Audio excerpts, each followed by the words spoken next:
ये है mind programming series जिसमें आप स्टेप बाय स्टेप सीखेंगे अपने माइंड को रीप्रोग्राम करना, हर चीज़ के लिए अपने दिमाग को तैयार करना।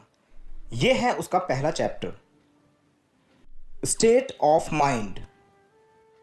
बहुत सारे विद्यार्थियों के साथ ऐसा होता है कि वो लोग एग्ज़ाम से पहले बहुत तैयारी करते हैं, लेकिन जब एग्ज़ाम होता है तो एग्ज़ाम हॉल में जाकर बहुत सारे क्वेश्चंस भूल जाते हैं। लेकिन जब हॉल से बाहर निकलते हैं तो वही क्वेश्चंस याद आने लगते हैं। फिर बोलते हैं, अरे ये तो मुझे याद था, ये तो मैं कर सकता था, लेकिन वहाँ पर याद क्यों नहीं आया। इसी को बोला जाता है स्टेट ऑफ माइंड। आपको अक्सर ऐसा लगता है कि शायद मैं कुछ भूल रहा हूँ और आप ऑफिस जाने लगते हैं और रास्ते में आपको एक चीज़ याद आती है, अरे मैं वो चीज़ तो घर पर ही भूल गया। लेकिन आपको वो चीज़ घर पर याद नहीं आई। आप में से ऐसे बहुत से लोग होंगे जो किसी भी स्पीच की प्रैक्टिस बहुत जी जान से करते हैं, लेकिन जब आपको वो स्पीच बोलनी होती है, जब आप उस स्टेज पर पहुंचते हैं तो सब कुछ ब्लैंक हो जाता है। आप वहां पर कुछ और ही बोल देते हैं या कुछ लोग कुछ भी नहीं बोल पाते। और स्टेज से उतरने के बाद आपको सब कुछ याद आ जाता है, एक एक लाइन आप बोल सकते हैं, दोहरा सकते हैं। लेकिन वहाँ पर क्या हुआ? वहाँ पर आप क्यों नहीं बोल पाए? क्या वो सारी बातें आपके माइंड के अंदर स्टोर्ड नहीं थी?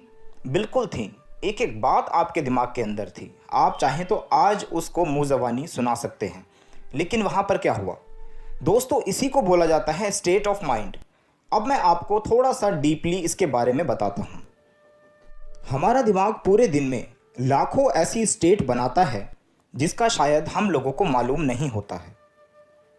हमारे माइंड की स्टेट लेटते वक्त अलग होती है, बैठे वक्त अलग होती है और खड़े होने पर अलग हो जाती है। और उसके अंदर भी बहुत सारे सैकड़ों ऐसे लेबल होते हैं, सैकड़ों ऐसी अवस्थाएं होती हैं जिनका हमें पता नहीं लग पाता। जैसे आपके लेटने की अवस्था, आप हमेशा एक तरीके से नहीं लेटते। पूरी रात आप करवटें बदलते हो। कभी आप सीधे लेटते हैं, कभी आप दाईं ओर, कभी बाईं ओर, कभी टांगों को मोड़कर, कभी टांगों को सीधी करते हैं। और जितनी बार आप अपने शरीर की अवस्था बदलते हैं, उतनी बार आपके माइंड की स्टेट भी बदलती है। मनोवैज्ञानिक बताते हैं कि जब आपको कोई बुरा सपना आए, रात में सोते वक्त जब आप कोई बुरा सपना देखते हैं और उस सपने की वजह से आपकी आंखें खुल जाएं, तो आप अपनी करवट को बदल लीजिए, आपको वो सपना नहीं आएगा। जो लोग पेट के बल सोते हैं उनको अलग तरह के सपने आते हैं, जो लोग सीधे सोते हैं उनको अलग तरह के सपने आते हैं। उसी तरीके से लाखों ऐसी स्टेट हमारे माइंड में बनती हैं जिनका अंदाज़ा लगाना मुश्किल है। और सोते वक्त अपने माइंड की स्टेट को बार बार बदलना शायद एक कॉमन इंसान के लिए मुमकिन नहीं है, क्योंकि नींद में हम अपने माइंड की स्टेट को कंट्रोल नहीं कर सकते। लेकिन जब आप जाग रहे होते हैं, आप बैठे हैं या खड़े हैं, तो वहाँ पर आप अपने माइंड की स्टेट को अपने अनुसार ढाल सकते हैं। सोचिए, आपको कहीं पर जाकर एक स्पीच देनी है, आपको स्टेज पर जाना है और एक स्पीच देनी है, और आप उसकी प्रैक्टिस अपने घर पर बैठकर कर रहे हैं। ये गारंटीड मैं आपसे बोल सकता हूँ कि आप कभी भी वो स्पीच खड़े होकर नहीं दे पाएंगे। जिन चीज़ों को आप बैठकर याद करते हैं वो आपको बैठकर ही याद आएंगी। जिन चीज़ों को आप लेटते हुए याद करते हैं वो आपको लेटकर ही याद आएंगी।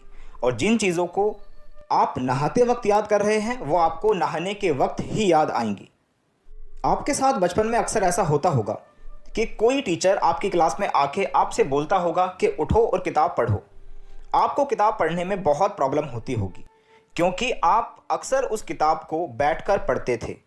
अब आपको खड़ा होने के लिए कह दिया गया, तो अब आपका माइंड उस तरीके से काम नहीं कर रहा, क्योंकि आपकी जो प्रैक्टिस थी वो उस किताब को बैठकर पढ़ने की थी। अब आप उसको खड़े होकर नहीं पढ़ पाएंगे। लेकिन कुछ बच्चे ऐसे होते हैं जो किताब को खड़े होकर पढ़ सकते हैं। ऐसा क्यों? क्योंकि वो अक्सर किताब को खड़े होकर ही पढ़ते हैं। ज़्यादातर विद्यार्थी अपने घर पर आराम से बैठकर पढ़ाई करते हैं और वहाँ पर क्वेश्चंस याद करते हैं। जहाँ पर एक पानी की बोतल रखी होती है, आसपास में मॉम खाना बना रही होती हैं, ऊपर फैन चल रहा होता है या एसी चल रहा होता है, एक अलग माहौल होता है, क्योंकि वो आपका घर है। आपको बड़ा मज़ा आता है, आपको ऐसा लगता ही नहीं कि आप किसी प्रेशर में हो। लेकिन जब वही बच्चा किसी एग्ज़ाम हॉल में जाता है और वहाँ पर एग्ज़ाम देता है तो सब कुछ ब्लैंक हो जाता है। वो सारी बातें याद नहीं कर पाता जो उसने घर बैठकर याद की थी, उसको रिकॉल नहीं कर पाता। यहाँ पर दो चीज़ें होती हैं, एक है मेमोराइज़ करना, दूसरा है रिकॉल करना। हम लोग अक्सर मेमोराइज़ तो कर लेते हैं, किसी भी चीज़ को याद तो कर लेते हैं, लेकिन उसको रिकॉल नहीं कर पाते, यानी कि उसको बाहर नहीं निकाल पाते। अगर आप किसी चीज़ को रिकॉल नहीं कर पाते तो उसको मेमोराइज़ करने का कोई फ़ायदा नहीं है। दोनों प्रोसेस होने चाहिए, तभी आपको एक अच्छा मेमोरी एक्सपर्ट माना जाएगा। अगर आपको कोई भी स्पीच कहीं स्टेज पर सुनानी है तो सबसे पहले आप देखें कि आप वहाँ पर किस तरह से खड़े होंगे या बैठेंगे।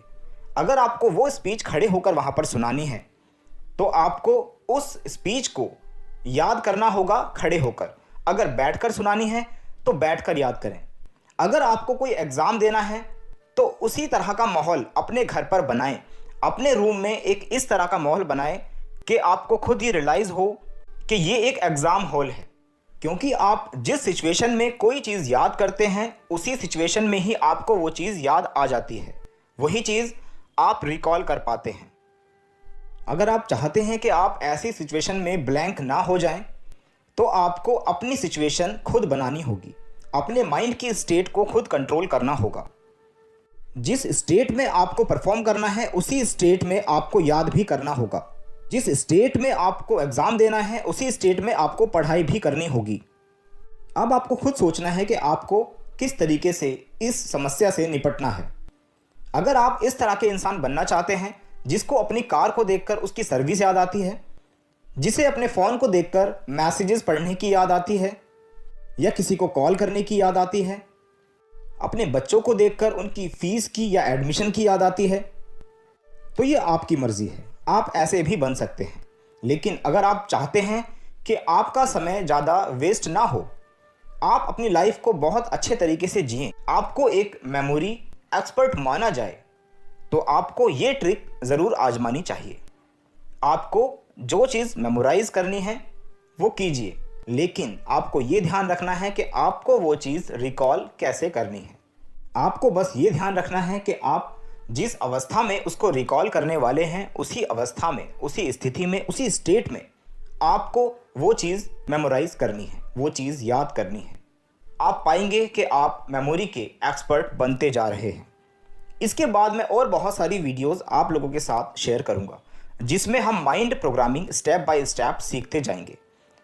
उम्मीद है आप लोगों को ये वीडियो पसंद आया होगा। अगर ये वीडियो आपको अच्छा लगा हो तो प्लीज़ इसको लाइक ज़रूर करना। बाय बाय, टेक केयर, खुदा हाफिज़, शब्बा खैर, अस्सलाम बिस्ता।